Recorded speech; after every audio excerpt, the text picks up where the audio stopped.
바이크스 시티죠. 지금 이 바이크스 시티 제가 굉장히 많은 분들한테 지금까지 추천을 드렸었는데 가격 대비 완성도가 굉장히 뛰어난 16인치 트라이폴드 중에 하나입니다. 가격대가 80만원 초중반대 정도 지금 판매를 하는 걸로 알고 있는데 굉장히 제가 1년 동안 잘 타고 다녔던 트라이폴드류 중에 하나입니다. 사실 바이크스 시티 같은 경우는 가장 브롬톤과 유사한 트라이폴드라고 생각을 합니다. 이 프레임 규격도 거의 브롬톤과 1:1 규격으로 만들어졌기 때문에 브롬톤 파츠로 튜닝을 할 수 있기 때문에 그런 부분들은 가장 큰 장점이라고 할 수가 있습니다. 그리고 20인치 트라이폴드죠. 개인적으로 저는 20인치 트라이폴드를 오래전부터 정말 타보고 싶었던 모델 중에 하나였는데 이렇게 기회가 돼서 며칠 동안 정말 열심히 타고 다녔습니다. 이 티티카카 큐브 Y 같은 경우에는 유사 브롬톤 트라이폴드이긴 하지만 제 생각에는 전혀 다른 트라이폴드라고 생각을 합니다. 외형은 비슷할진 몰라도 이 20인치 휠셋이 들어가면서부터 프레임 크기라든지 전체적인 주행 느낌 완전히 다른 미니벨로라고 봐도 될 것 같습니다. 간단하게 스펙 소개를 먼저 해드리도록 하겠습니다. 이 20인치 트라이폴드 같은 경우는 생각보다 굉장히 좀 묵직합니다. 무게는 꽤 나간다고 보시면 될 것 같아요. 바이크스 시티 같은 경우에는 제가 몇 가지 좀 튜닝을 해 놓은 상태인데 일단 휠셋이 산발이 카본 휠셋으로 바뀐 상태고요. 그리고 시포스트 교체했고요. 그리고 안장 교체했고 그 다음은 뭐 페달, 그립 뭐 요 정도만 지금 교체를 한 상태입니다. 기어는 6단이고요. 지금 이 드레일러하고 텐셔너 같은 경우에는 트라이폴드 전용 드레일러 텐셔너가 들어가 있고요. 뒤쪽에 리어렉이 원래 순정으로 설치가 돼 있었는데 리어렉하고 머드가드는 현재 탈거된 상태입니다. 티티카카 큐브 Y 같은 경우에는 다크그린 색상인데 최근에 레이싱 그린 색상이 유행을 하면서 질려버린 그런 색상이었는데 이 다크그린 색상 같은 경우에는 고급스러운 그런 색상입니다. 요거 진짜 색상 정말 잘 나온 것 같은데 다크그린 색상을 적극 추천드립니다. 시포스트하고 그리고 안장 교체를 했고요. 슈발베 원 타이어가 적용이 되어 있습니다.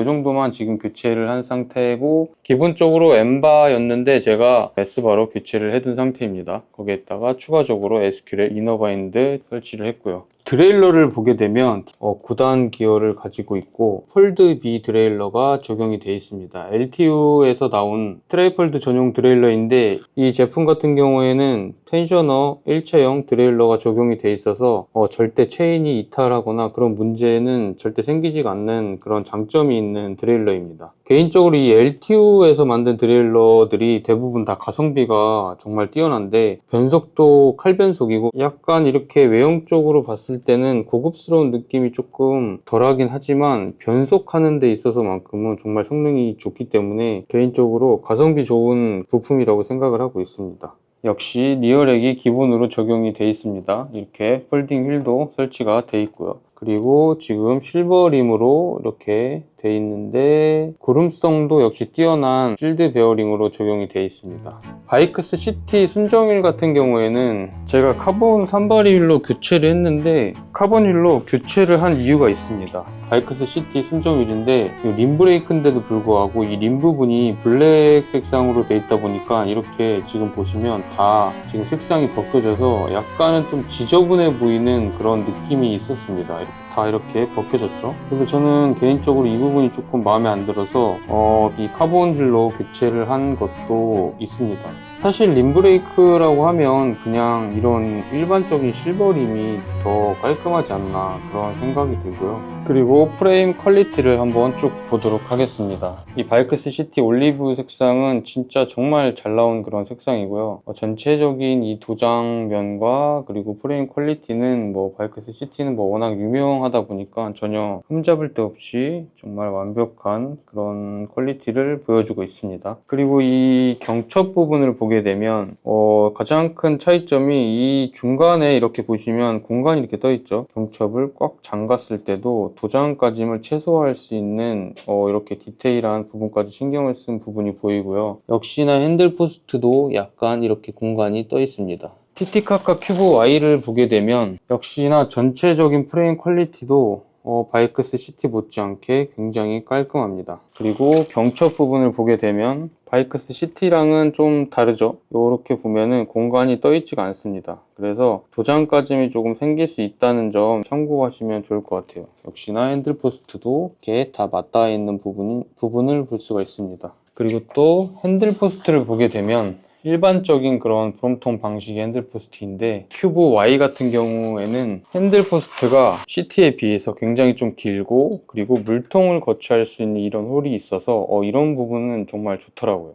가장 중요한 폴딩 크기를 한번 보도록 하겠습니다. 지금 이렇게 놓고 보게 되면 확실히 큐브 Y가 커 보이죠. 이 바퀴 크기 때문에 훨씬 더 커 보이는데, 실제로 이 폴딩 크기를 재보면 정말 큰 차이가 나지를 않습니다. 바이크스 시티 같은 경우에는 리어렉을 제가 탈거를 해놨고요. 그리고 큐브 Y는 리어렉이 있지만 이런 부분들을 감안하고 보더라도 폴딩 차이는 큰 차이가 나지 않습니다. 20인치 미니벨로 중에서는 가장 작게 접히는 미니벨로라고 봐도 될 것 같고요. 지금 가로 사이즈를 먼저 측정을 해보면 670 정도 나옵니다. 큐브 Y 740 정도 나옵니다. 가로 부분의 길이는 좀 차이가 많이 나네요. 그리고 폭을 보게 되면 폭은 330, 340 정도 나옵니다. 페달 끝부분과 드레일러 350 정도 나옵니다.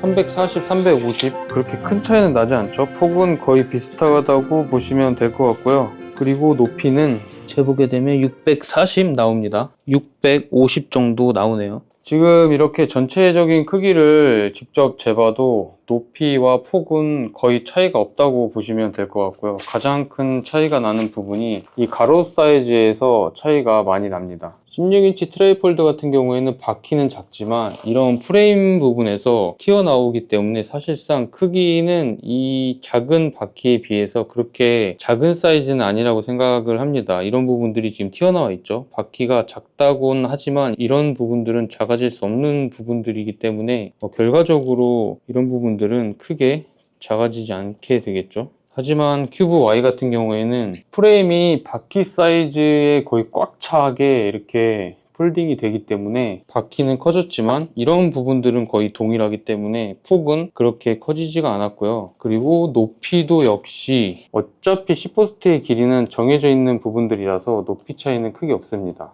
개인적으로 트라이폴드는 16인치가 가장 이상적인 사이즈라고 생각을 했는데 이 20인치 큐브 Y를 타면서부터 사실 손이 더 자주 가더라고요. 왜냐하면 주행성 부분에서 너무 월등히 좋았기 때문에 실제로 주행을 했을 때는 손이 더 자주 가는 그런 느낌이 있었습니다.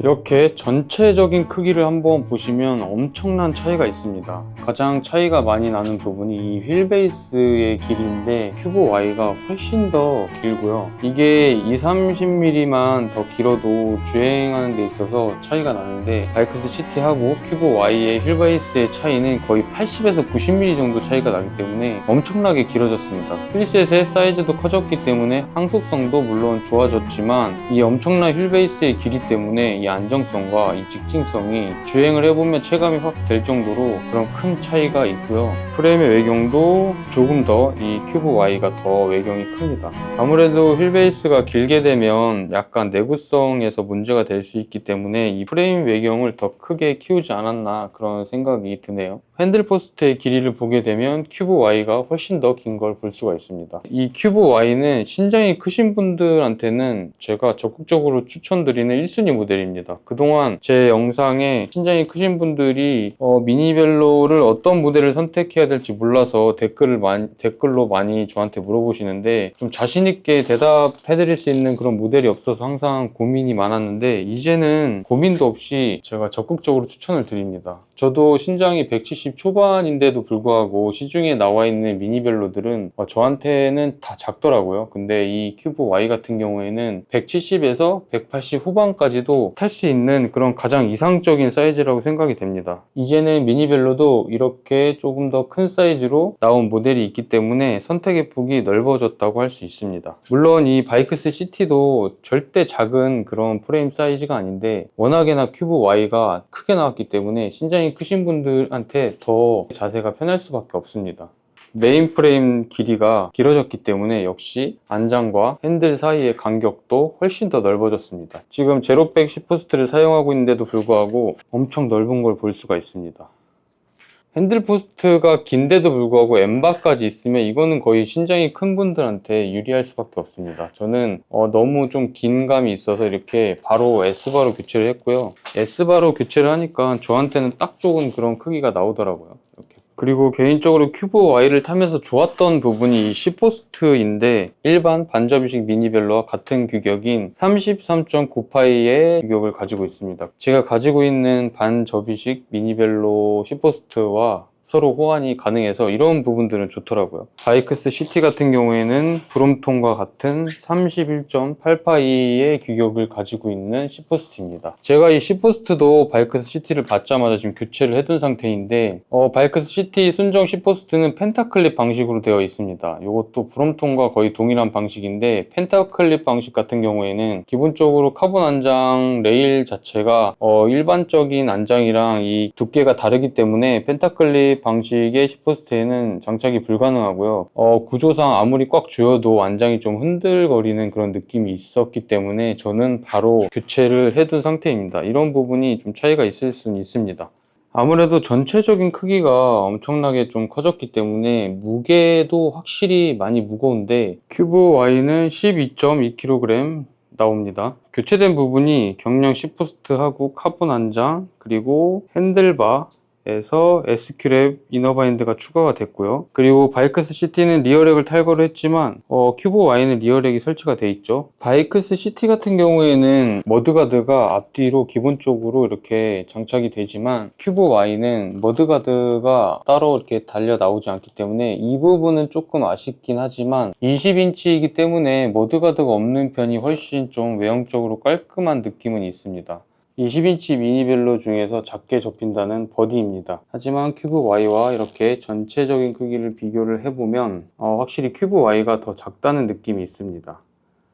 오늘 이렇게 16인치 트라이폴드 그리고 20인치 트라이폴드 자세하게 한번 비교를 해봤고요. 각자의 장단점이 뚜렷한 그런 모델이긴 하지만 개인적으로 20인치 트라이폴드는 정말 잘 나온 것 같습니다. 앞으로 좀 20인치 트라이폴드가 많이 발전을 해서 고급스러운 그런 모델로 출시를 했으면 하는 개인적인 바람이 있습니다. 그럼 오늘 영상은 여기서 마치도록 하고요. 오늘도 끝까지 시청해주셔서 감사합니다.